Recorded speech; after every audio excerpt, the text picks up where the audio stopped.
Hello students, last lecture में हमने colligative properties fourth पढ़ी थी, ऑस्मोटिक प्रेशर। और उसमें हमने देखा था कि डिफ्यूज़न क्या होता है, ऑस्मोसिस क्या होता है, ऑस्मोटिक प्रेशर के बारे में हमने देखा था, और लास्ट में रिवर्स ऑस्मोसिस।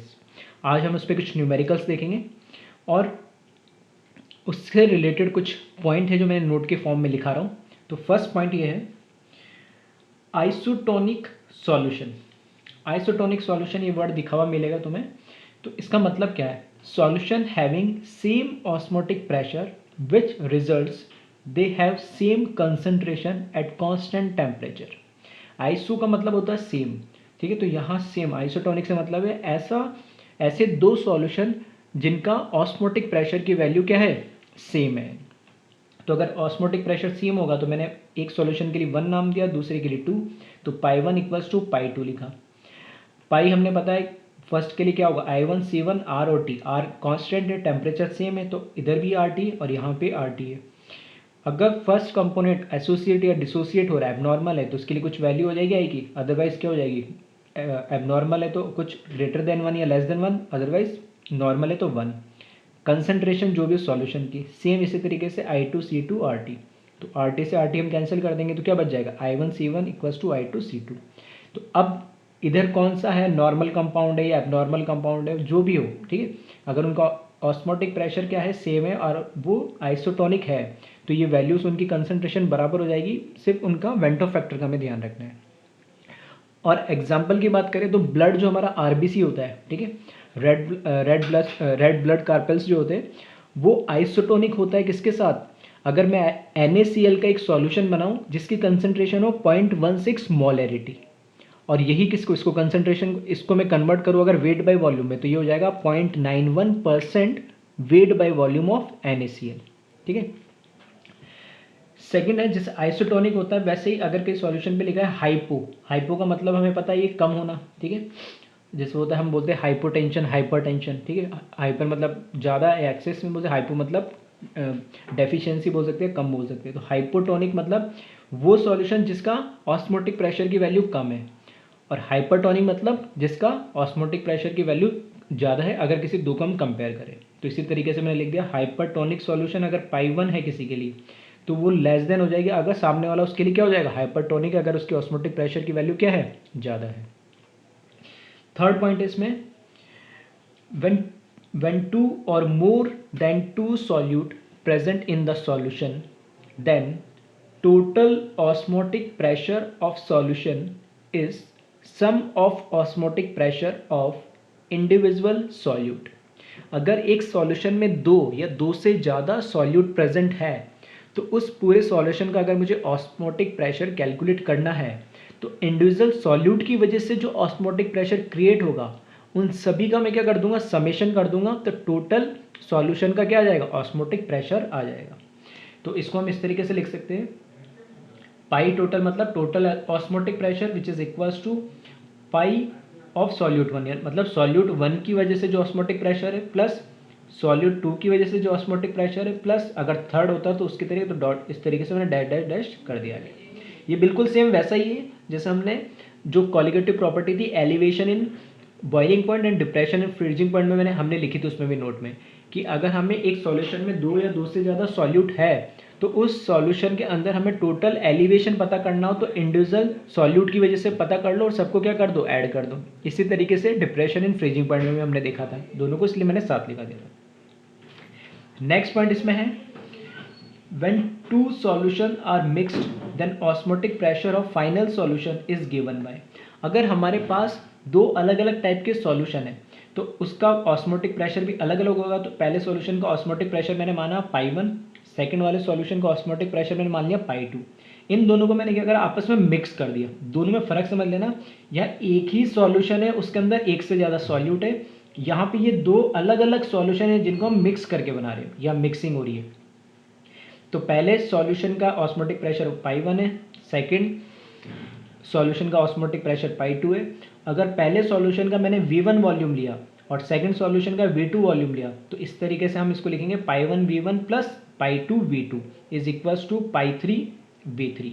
और ध्यान रखना V3 जो फाइनल सॉल्यूशन का वॉल्यूम कुछ अलग तो है नहीं, इन दोनों को मिक्स करने से बना है, तो वो किसका समेशन होगा, जो भी सॉल्यूशन हम मिक्स कर रहे हैं, तो V1 प्लस V2। और पाई 3 हमें आइडेंटिफाई कैलकुलेट करना होगा, जो कैसे निकालेंगे हम, pi one into V1 plus pi 2 into V2 divided by इस V3 जो टोटल वॉल्यूम है। तो यहाँ से हमें क्या मिल जाएगा, फाइनल सॉल्यूशन का ऑस्मोटिक प्रेशर कैलकुलेट कर सकते हैं। नेक्स्ट पॉइंट है to calculate higher molecular mass of compound like biomolecules और polymers, osmotic pressure method is best due to least chance of error. ये पॉइंट ठीक है, थोड़ा सा हो सकता है समझ में नहीं आया या अजीब सा लगे।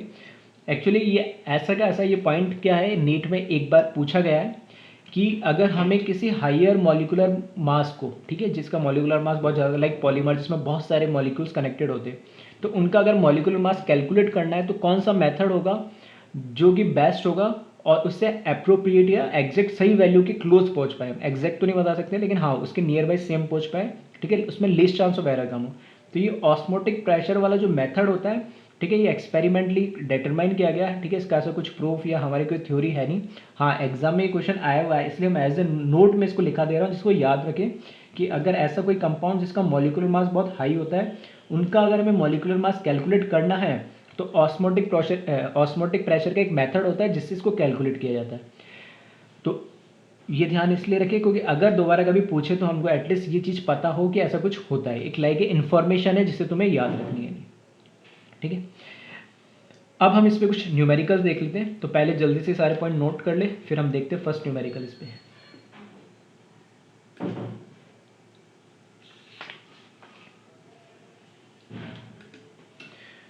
फर्स्ट न्यूमेरिकल है calculate osmotic pressure of 30% weight by volume of urea solution at 127 degree Celsius.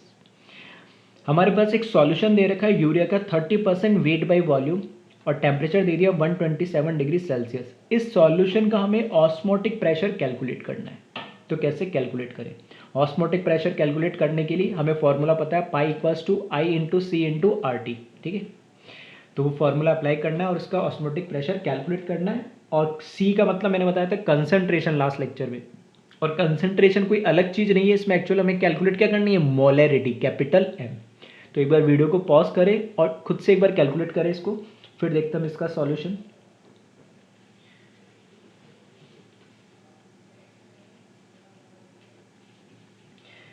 ठीक है, ये क्वेश्चन लेने का रीज़न ये था कि इसमें जो कंसंट्रेशन हमें मोलैरिटी कैलकुलेट करनी है, उसको कैलकुलेट करने के दो तरीके हैं जो अब तक मैं पढ़ा चुका हूँ कंसंट्रेशन यूनिट में। तो आई होप कई बच्चों ने कोई सा भी एक मेथड यूज़ करा होगा, और किसी ने अगर दोनों मेथड अगर उसको इम्प्लीमेंट कर पा रहा है तो बहुत सही है, मतलब उसको सारी चीज़ें क्लियर हो रही है। ठीक है, अब इसका हम देख लेते हैं सॉल्यूशन। हमें ऑस्मोटिक प्रेशर कैलकुलेट करना है, जो हमें क्या दे रखा है, 30% weight by volume of urea. पहला तो हमें क्या पता है कि जो ऑस्मोटिक प्रेशर होता है वो होता है pi equals to I into C into R into T, I C R T. Temperature हमें दे रखा 127 डिग्री सेल्सियस, तो इसको केल्विन में कन्वर्ट करेंगे 273 ऐड करके, तो ये 400 केल्विन आ जाएगा। आर की वैल्यू मैंने बताया था, क्योंकि प्रेशर हमेशा एटमॉस्फेयर एटीएम में आना है, एटमॉस्फेरिक प्रेशर आना है, यूनिट एटीएम होनी चाहिए। तो आर की वैल्यू हमेशा हमें कौन सी यूज़ करनी है, 0.802। आई यूरिया के लिए, क्योंकि ये कैसा कंपाउंड है, ना तो डिसोसिएट होगा ना एसोसिएट होगा, तो आई की वैल्यू इसके लिए क्या होगी, 1।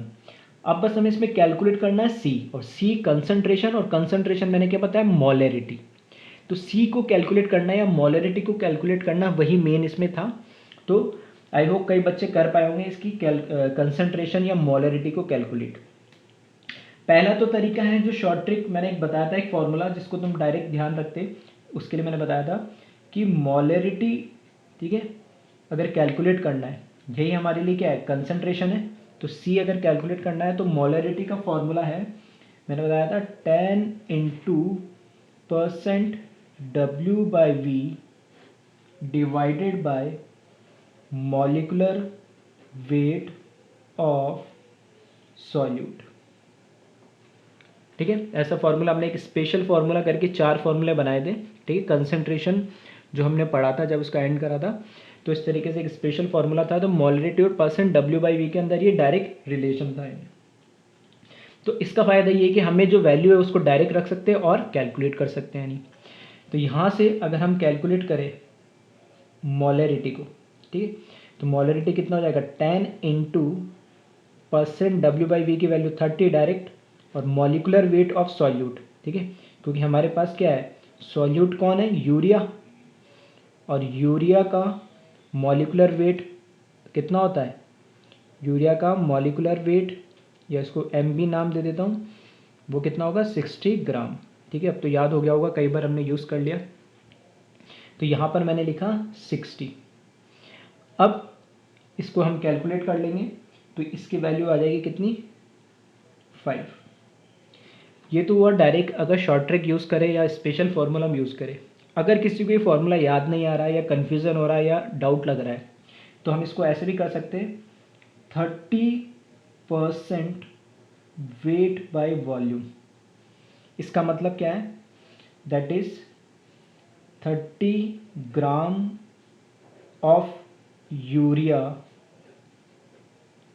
Present in 100 ml of solution. सही है, ये ऊपर जो लिखा होता है हमेशा सॉल्यूट के लिए, और नीचे किसके लिए, सॉल्यूशन के लिए। और मैंने बताया वॉल्यूम ml में लेना, ml में लेना, और परसेंटेज है तो 100 के रेस्पेक्ट में, और वेट हम लेंगे किसमें, ग्राम में, ठीक है। तो ये बातें हम कर चुके। तो ये हो गया 30 gram of urea present in 100 ml of solution. अब मोलरिटी की जो डेफिनेशन है, मोलरिटी की डेफिनेशन क्या है, moles of solute divided by volume of solution in litre. तो मोल्स ऑफ सॉल्यूट कैसे कैलकुलेट करेंगे, weight of solute divided by molecular weight of solute, और यहाँ पे वॉल्यूम ऑफ सॉल्यूशन। और वेट हमें पता है कितना हो गया इसका, 30% के अकॉर्डिंग 30 ग्राम, और मॉलिकुलर वेट कितना है इसका, यूरिया का 60, वॉल्यूम हमें पता ही लग गया कितना 100 ml, और क्योंकि लीटर में होना चाहिए तो इसको 1000 से डिवाइड कर देंगे। तो इसको कैलकुलेट करोगे तो ये वापस से क्या कैलकुलेट होगा, 5 मोल पर लीटर, या 5 मोलर भी बोल सकते हैं इसको। तो मेन ये था कि इसमें मोलरिटी हमें कैलकुलेट करनी थी, और उसको कैलकुलेट करने के दोनों तरीके हैं। बस ये कैलकुलेट हो गया तो हम ऑस्मोटिक प्रेशर कैलकुलेट कर सकते हैं, I into C into R into T. तो यहाँ से इनकी वैल्यू रख देंगे, तो I मिलेगा हमें 1, क्योंकि यूरिया नॉर्मल कंपाउंड है, C या कंसनट्रेशन मोलरिटी हमने 5 कैलकुलेट कर ली है, R की वैल्यू हमेशा 0.082 इसमें यूज़ करनी है, और टेम्परेचर कितना 127 डिग्री है, तो प्लस 273 करेंगे तो कितना हो जाएगा 400 केल्विन। तो इसको कैलकुलेट करने पे ऑस्मोटिक प्रेशर इसकी वैल्यू कितनी आ जाएगी, 160 ATM हो जाएगी इसकी वैल्यू, ठीक है, अप्रॉक्स है, तो एक बार चेक कर लेना। तो इस तरीके से हम इसको सॉल्व कर लेंगे। जल्दी से कॉपी करें, फिर हम नेक्स्ट क्वेश्चन देखते हैं।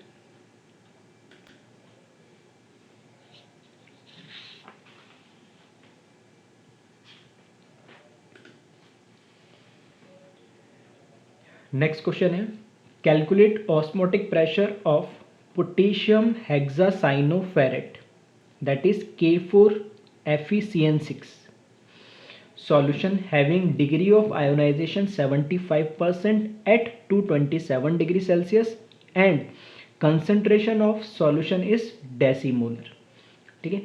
तो यहाँ पर एक तो थोड़ा सा अजीब सा नाम दिख रहा होगा, पोटेशियम हेक्सासाइनोफेरेट, और K4 ब्रैकेट में FeCN6 ब्रैकेट, ठीक है। तो ये हमने रिडॉक्स चैप्टर पढ़ा था, तब भी मैंने बताया था ऐसे कंपाउंड को कॉम्प्लेक्स या कोऑर्डिनेट कंपाउंड बोलते हैं, जो साल 12th में हम पढ़ने वाले हैं, अलग से एक पूरा चैप्टर है इस पर।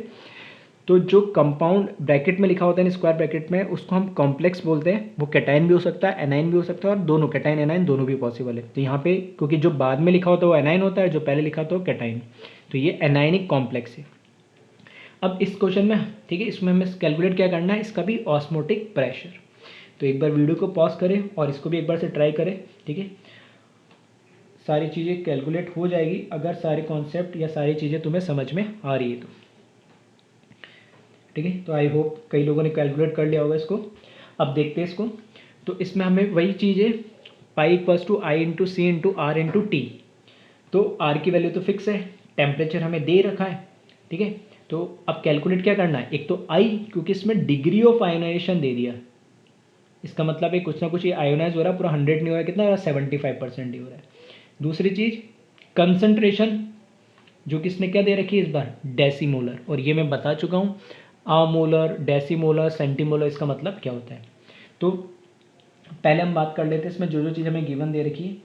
एक तो कंसंट्रेशन बोल सकते हैं या मोलरिटी बोल सकते हैं, वो हमें कितने दे रखी है, 1/10, जो कि क्या है, डेसीमोलर, ठीक है। दूसरा हमें क्या दे रखा है, टेम्परेचर दे रखा है 227 डिग्री सेल्सियस, ठीक है। लेकिन हमें क्या करना है, टेम्परेचर को मैंने बताया केल्विन में कन्वर्ट करना है हमेशा, ठीक है। तो क्या कर देंगे, 273 से ऐड कर देंगे, तो ये कितना हो जाएगा, 500 केल्विन।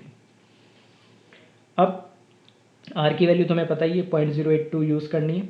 अब मेन है, एक तो आई हमें कैलकुलेट करना है, और एक, ठीक है, बस आई कैलकुलेट करना है, आई कैलकुलेट हो जाएगा तो हमारा ऑस्मोटिक प्रेशर आ जाएगा।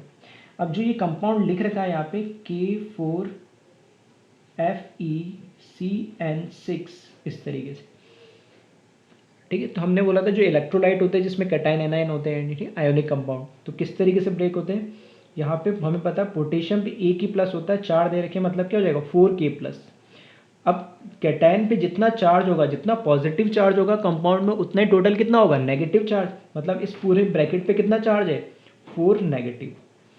तो ये हो जाएगा FeCN6 4 माइनस। और ये मैंने पहले भी रिडॉक्स में ही बताया था कि जो कॉम्प्लेक्स होता है या जो हमारा कोऑर्डिनेट कंपाउंड होता है, ये कभी आयोनाइज नहीं होता, जो ब्रैकेट में होता है वो कभी ब्रेक नहीं होता वाटर के अंदर, वो एज इट इज रहता है, ठीक है। तो यहाँ पर हम देखेंगे टोटल एन क्या, number of particles after dissociation, ठीक है। तो वो कितने हो गए, 4 तो पोटेशियम के, एक 4 तो ये मतलब एक पोटेशियम है और उसमें 4 हो जाएंगे, तो 4 तो ये हो गए, और एक पूरा ये एनायन, तो 4 कैटायन और एक एनायन, टोटल एन की वैल्यू कितनी हो गई, 5।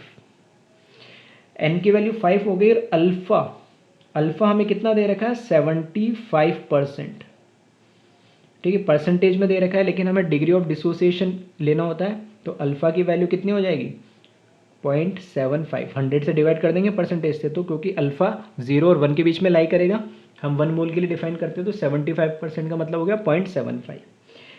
अब यहाँ से हम आई कैलकुलेट कर लेंगे, और आई क्या हो रहा है, डिसोसिएशन हो रहा है, और डिसोसिएशन का फॉर्मूला क्या होता है, 1 + n - 1 इंटू अल्फा। तो यहाँ से आई डी कैलकुलेट जब करेंगे तो 1 + n की वैल्यू 5 - 1 इंटू 0.75। तो इसको हम क्या कर लेंगे, कैलकुलेट कर लेंगे, और इसको कैलकुलेट करने पे इसकी वैल्यू क्या मिलेगी मुझे, 4, ठीक है।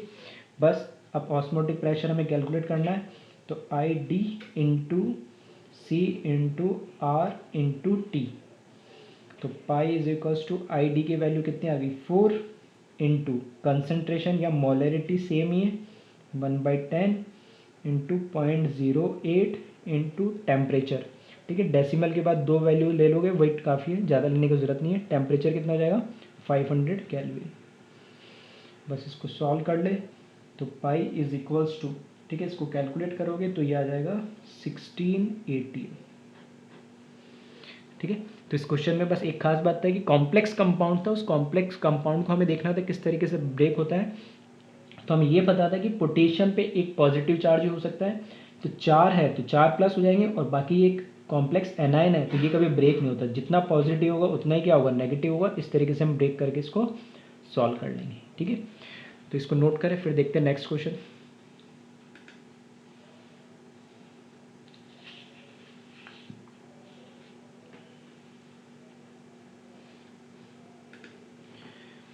नेक्स्ट क्वेश्चन है 0.004 molar solution of Na2SO4 sodium sulfate is isotonic with 0.01 molar solution of glucose at same temperature. Then calculate degree of dissociation of Na2SO4. हमारे पास सोडियम सल्फेट का 0.04 मोलर सॉल्यूशन, इसकी कंसंट्रेशन दे रखी है, किसके साथ, 0.01 मोलर सॉल्यूशन ऑफ ग्लूकोज के साथ। दोनों आइसोटोनिक का मतलब दोनों का ऑस्मोटिक प्रेशर क्या होगा, सेम होगा एट सेम टेम्परेचर। ठीक है, तो हमें बताना डिग्री ऑफ डिसोसिएशन क्या होगा Na2SO4 का। हमें Na2SO4 के लिए अल्फा की वैल्यू कैलकुलेट करनी है। ठीक है, तो इसमें ध्यान रखें दो अलग अलग क्या है हमारे पास सॉल्यूशन है और दोनों सॉल्यूशन एक दूसरे के साथ आइसोटोनिक है। और अभी हमने बात करी थी आइसोटोनिक का मतलब क्या होता है कि दोनों का ऑस्मोटिक प्रेशर की वैल्यू क्या हो, सेम हो। ठीक है, तो इसको एक बार वीडियो पॉज करके इसको भी सॉल्व करने की कोशिश करें जल्दी से।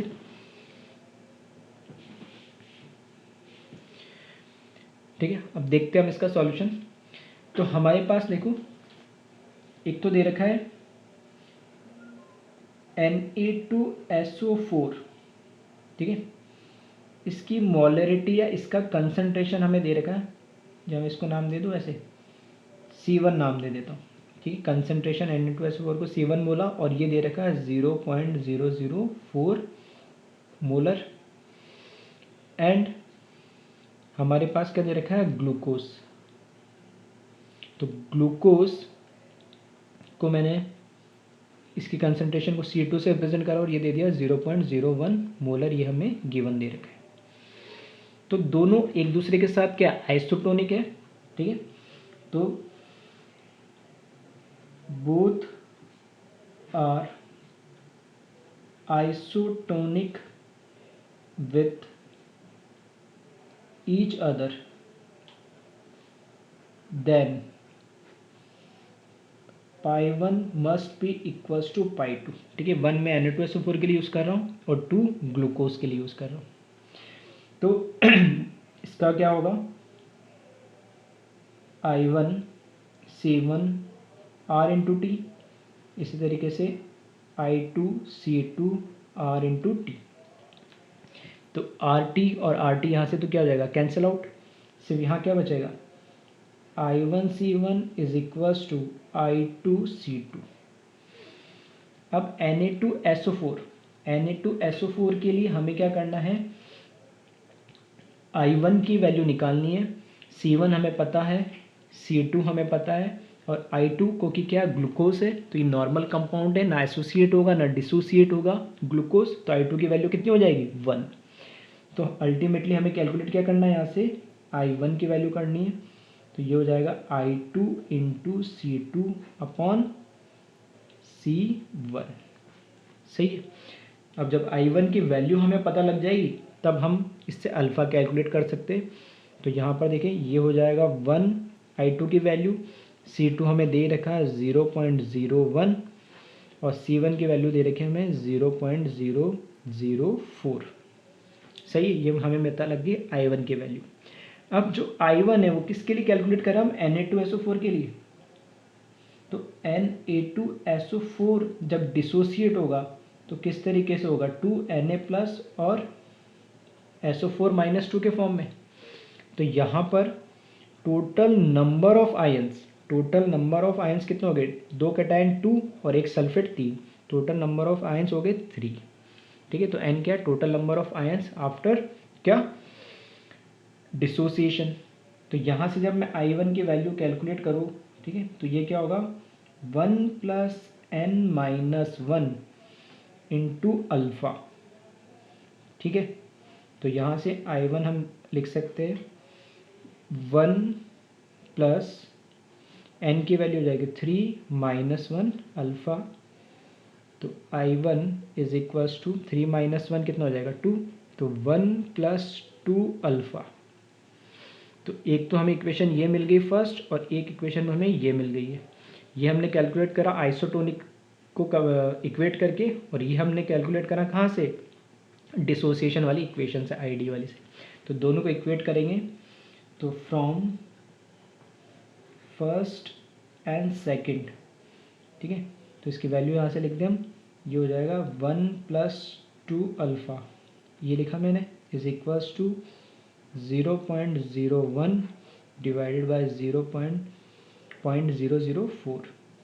तो 1 इधर लाए, एलसीएम लेके इसको सॉल्व कर ले और अल्फ़ा की वैल्यू जब इसको सॉल्व करेंगे तो अल्फ़ा की वैल्यू यहाँ पर आ रही है 0.75 और हम इसको क्या लिख सकते हैं 75%। ठीक है, तो इस तरीके से हम क्या करेंगे, इसका अल्फ़ा कैलकुलेट कर सकते हैं। तो एक बार कॉपी कर ले इसको जल्दी से, फिर एक और क्वेश्चन देखते हैं इस पर।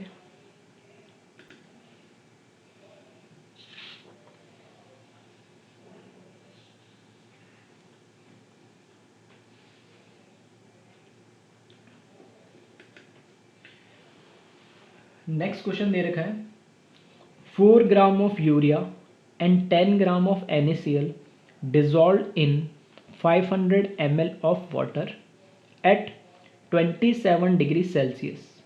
Then calculate osmotic pressure of solution. तो एक बार खुद से ट्राई करो इसको सॉल्व करने के लिए, फिर हम देखते हैं इसका सॉल्यूशन।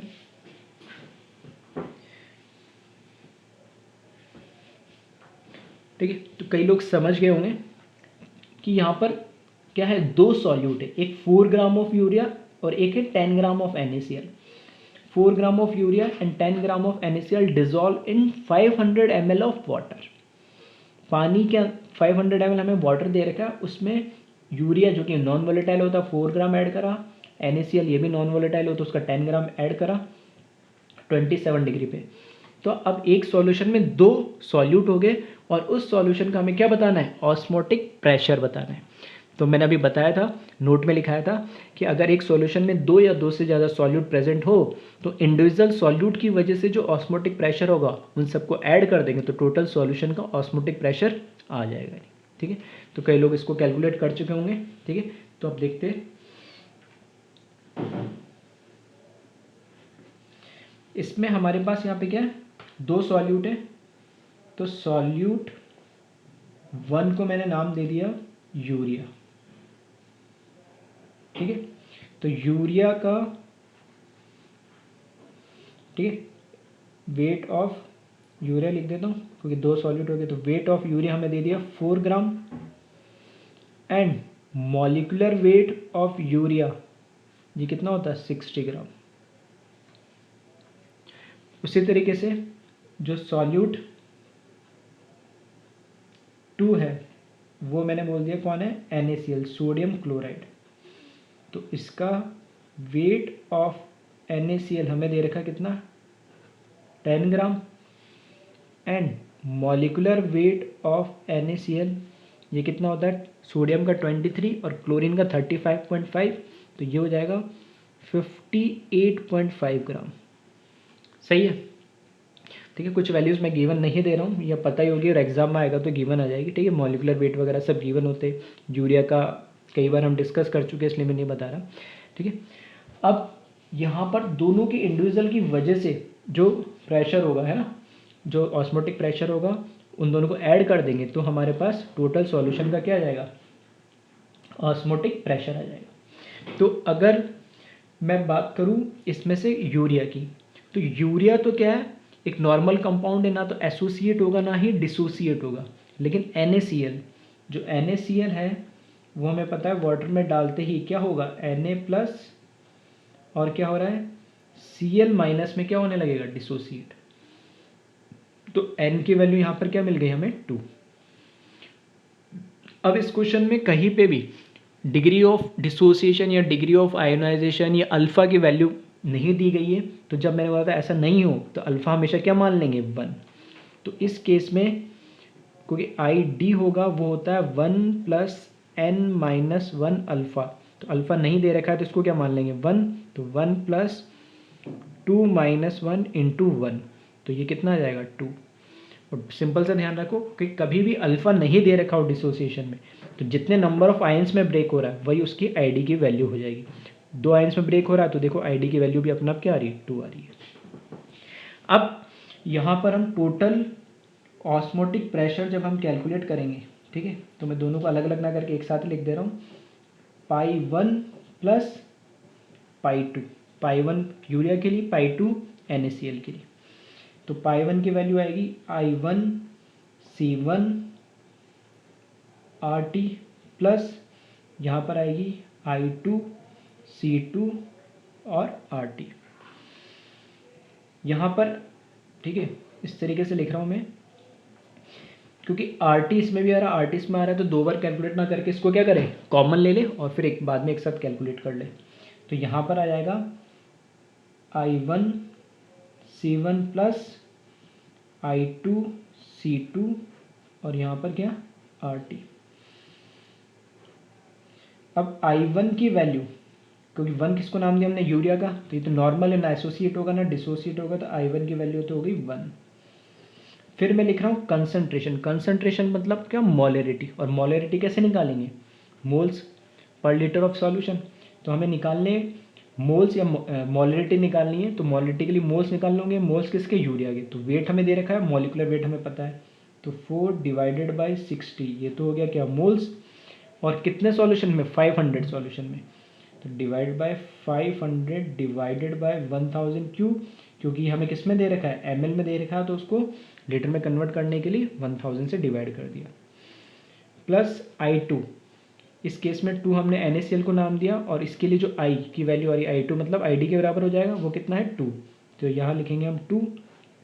फिर इसके मोल्स लिखेंगे, कैलकुलेट करने हैं, तो वेट अपन मॉलिकुलर वेट, तो वेट दे रखा है मुझे 10, मॉलिकुलर वेट कितना होता है 58.5 divided by 500 ml solution divide by 1000, उसको लीटर में कन्वर्ट करने के लिए, और इनटू यहाँ पर R की वैल्यू क्या यूज़ करेंगे 0.08, और टेम्परेचर क्योंकि हमें कितना दे रखा है 27, तो केल्विन में कन्वर्ट करेंगे तो 27 प्लस 273 कितना हो जाएगा 300 kelvin.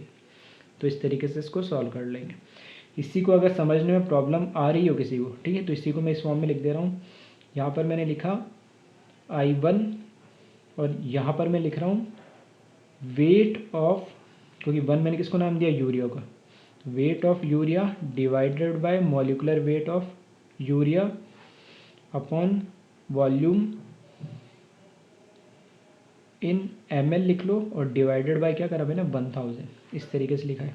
Plus I2 weight of NaCl molecular weight of NaCl volume in ml और डिवाइड कर दिया 1000 से, और यह आ गया ब्रैकेट क्लोज, और यहाँ पे R इंटू टी। ठीक है, तो इसके अंदर ये इस तरीके से मैंने वैल्यूज़ रखी है। ठीक है, तो इसको जब हम सॉल्व करेंगे तो ये वैल्यू अलग से कैलकुलेट कर सकते हैं, ये भी अलग से कैलकुलेट कर सकते हैं, ताकि कैलकुलेशन और ज़्यादा ना हो, तो R और T को कॉमन लेके मैंने सॉल्व कर दिया इसको। और जब इसको सॉल्व करोगे तो ये आंसर हमारा आ जाएगा कैलकुलेट होके total pressure pi total osmotic pressure total आएगा सॉल्यूशन दोनों सॉल्यूट की वजह से 19.6 अप्रॉक्स कुछ आएगा। ठीक है, तो एक बार इसको चेक और वेरीफाई कर लेना। ठीक है, तो आई होप समझ में आए होंगे कैसे कैसे हमने थोड़ा अलग अलग टाइप के मैंने न्यूमेरिकल लेने की कोशिश करी है। ठीक है, बाकी कॉन्सेप्ट जो कंसंट्रेशन के टर्म हमने पढ़े हैं वही डायरेक्ट इनडायरेक्ट वे में यूज़ होते हैं नहीं। ठीक है, इसलिए इस चैप्टर में डायरेक्ट कोई कंसंट्रेशन पे क्वेश्चन बहुत कम मिलते हैं। हाँ, इनडायरेक्ट वे में इस तरीके से मोलरिटी कैलकुलेट करनी हो, ठीक है, तुम्हें किसी कंसंट्रेशन कैलकुलेट करनी हो, मोल्स निकालना हो, तो इनकी एप्लीकेशन रहती है। इसलिए इस चैप्टर में स्टार्टिंग में कंसंट्रेशन टर्म्स को हमें थोड़ा समझना जरूरी है। देखिए इसको जल्दी से कॉपी कर लें, एक लास्ट क्वेश्चन और देखते हैं फिर हम इसको ख़त्म कर दे रहे हैं।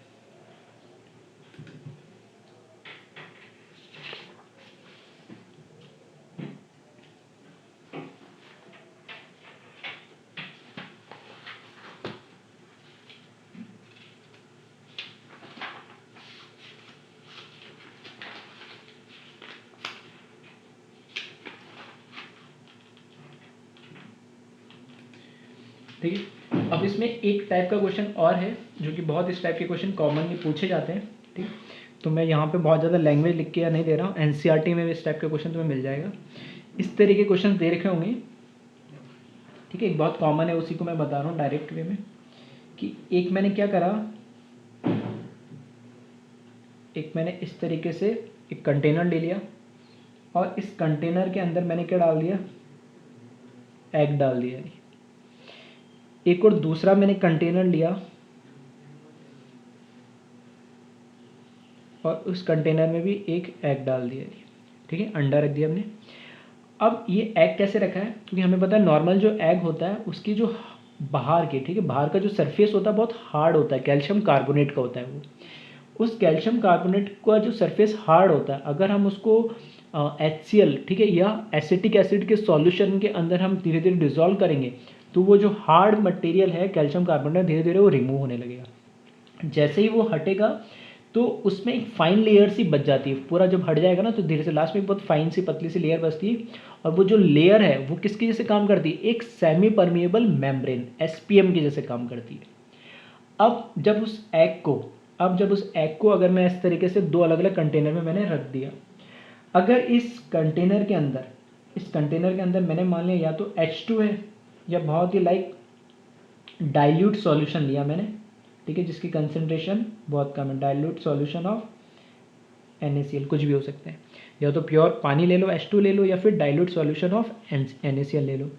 दूसरे कंटेनर में मैंने क्या लिया है, कंसंट्रेटेड सॉल्यूशन ऑफ NaCl या कोई सा भी सॉल्यूशन ले लो, ठीक है, कोई कंसंट्रेटेड मतलब कोई भी सॉल्यूशन होना चाहिए, सॉल्यूट हो तो सॉल्यूशन बन ही जाएगा।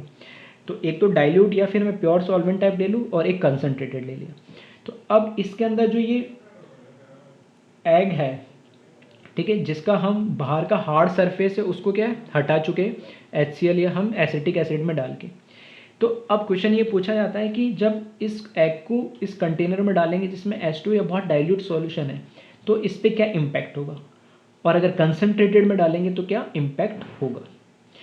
तो यहाँ पर जो ऑस्मोसिस का फिनोमेना है, ठीक है, ऑस्मोसिस का जो फिनोमेना है बस उसी को यूज़ करना, उसी की एक एप्लीकेशन है। ऑस्मोसिस में हमें पता है सिर्फ और सिर्फ कौन मूव करता है, सॉल्वेंट मूव करेगा, यानी ठीक है, सिर्फ कौन मूव करता है, सॉल्वेंट, क्योंकि उसके अंदर क्या होता है, जो सेमी ऑस्मोसिस का प्रोसेस तभी होगा जब सेमी परमिएबल मेम्ब्रेन होगी, यानी, और SPM के थ्रू सिर्फ सॉल्वेंट पास कर पाता है, और सॉल्वेंट हमेशा कहाँ से मूव करता है, लो कंसंट्रेशन टू कहाँ, हाई कंसंट्रेशन की तरफ, सही है। तो लो कंसंट्रेशन सॉल्यूशन से, ठीक है, लो कंसंट्रेशन सॉल्यूशन से वो कहाँ मूव करता है, हाई कंसंट्रेशन सॉल्यूशन की तरफ मूव करता है। तो इस केस के अंदर हमें ये बताना है कि क्वेश्चन इस तरीके से पूछा जाता है कि एग, ठीक है, स्वेल करेगा, फूल जाएगा, या श्रिंक करेगा, ठीक है, सिकुड़ जाएगा। तो फिनोमेना ऑस्मोसिस का ये है जो हमने देख लिया है, और इसकी एक एप्लीकेशन है। तो एक बार सोचे क्या होना चाहिए इसमें। तो अगर हम इसकी बात करें, ठीक है, अगर हम इसकी बात करें फर्स्ट केस की, ठीक है, अगर फर्स्ट वाले केस की अगर हम बात करें तो फर्स्ट केस में क्या है, एग के बाहर है प्योर सॉल्वेंट बोल सकता हूँ H2, या बहुत डाइल्यूट है, मतलब उसकी कंसंट्रेशन बहुत लो है। तो लो कंसंट्रेशन से हाई कंसंट्रेशन, लो कंसंट्रेशन से हाई कंसंट्रेशन सॉल्वेंट जो हमारा वाटर है वो क्या करेगा, मूव करेगा, यानी। तो इस केस के अंदर बाहर से पानी इस एग के अंदर जाने लगेगा तो ये क्या करने लग जाएगा, स्वेल करने लग जाएगा, फूल सा जाएगा। इसका अपोजिट, क्योंकि यहाँ पर एग है और बाहर हमने ऐसे सॉल्यूशन ले लिया जिसकी कंसंट्रेशन कंसंट्रेटेड सॉल्यूशन है, कंसंट्रेटेड का मतलब उसका कंसंट्रेशन हाई है इसके रेस्पेक्ट में। तो उस केस के अंदर अब लो कंसंट्रेशन किसकी हो जाएगी, एग की हो जाएगी, और बाहर क्या, हाई कंसंट्रेशन। तो एग से बाहर की तरफ, ठीक है, सॉल्वेंट मूव करना चाहेगा, और ऐसा होगा तो क्या होगा, वो एग श्रिंक होने लगेगा, सिकुड़ने लगेगा, ठीक है। तो इस तरह के अलग अलग क्वेश्चंस पूछ सकते हैं। जैसे एक क्वेश्चन ब्लड पे RBC पे भी बनता है कि अगर हमने RBC को, ठीक है, एक RBC का ब्लड सेल ले लिया हमने और उसको हमने रखा, जैसे मैंने बताया था ये आइसोटोनिक होता है, ठीक है, ये आइसोटोनिक होता है, और NaCl का जो एक कंसंट्रेशन होता है कितना, 0.16 मोलरिटी या 0.91% वेट बाय वॉल्यूम, ठीक है, जो इस लेक्चर के स्टार्टिंग में मैंने बताया था। तो अगर उस 0.91 से कम है, ठीक है, अगर 0.9, अगर यहाँ पे मैंने मान लिया RBC है और बाहर मैंने NaCl का क्या लिया सॉल्यूशन, और उसकी कंसंट्रेशन 0.91 से कम है, तो ये क्या होगा, लो कंसंट्रेशन, अंदर हाई कंसंट्रेशन, तो वो स्वेल करेगा। और 0.91% वेट बाय वॉल्यूम से उसकी कंसंट्रेशन ज़्यादा होगी तो वो क्या करने लगेगा, बाहर क्या होगा, हाई कंसंट्रेशन, अंदर क्या होगा, लो कंसंट्रेशन, तो एग टू बाहर वो मूव करने लगेगा, तो ब्लड जो सेल से बाहर की तरफ सॉल्वेंट मूव करेगा तो वो क्या होने लगेगा, श्रिंक होने लगेगा, ठीक है। इस तरीके से मैंगो के लिए भी दिया जाता है, ठीक है। तो मैंगो के में वो जो लेयर होती है वो भी SPM जैसे काम करती है, अगर हार्ड सरफेस अगर हम बाहर से हटा दें। तो इस तरह के कुछ लॉजिकल क्वेश्चन भी बनते हैं ऑस्मोटिक प्रेशर या ऑस्मोसिस के फिनोमेना पे, तो इनको भी एक बार ध्यान से देख लें। नेक्स्ट क्लास में हम कुछ न्यूमेरिकल्स है जो कॉलिगेटिव प्रॉपर्टीज़ के हम देखेंगे, जो नंबर पे कैसे डिपेंड करते हैं, कुछ बेसिक्स वो चीज़ें। और उसके बाद हमारा एक लास्ट हेनरीज लॉ वाला टॉपिक बचेगा, उसको हम लेके इस चैप्टर को कंप्लीट करेंगे। ठीक है, तो एक बार इस चैप्टर को फिर से ध्यान से पढ़ना स्टार्ट करें, और जो भी प्रॉब्लम आए, ठीक है, उसको कैसे भी, ठीक है, व्हाट्सअप के थ्रू जो हम ग्रुप में है उसके थ्रू पूछें, या फिर पर्सनल मैसेज करके पूछें, लेकिन क्लियर करें, या आपस में डिस्कस करके पूछें, लेकिन सब चीज़ें क्लियर रखें ताकि प्रॉब्लम ना आए। ठीक, ओके, थैंक यू क्लास।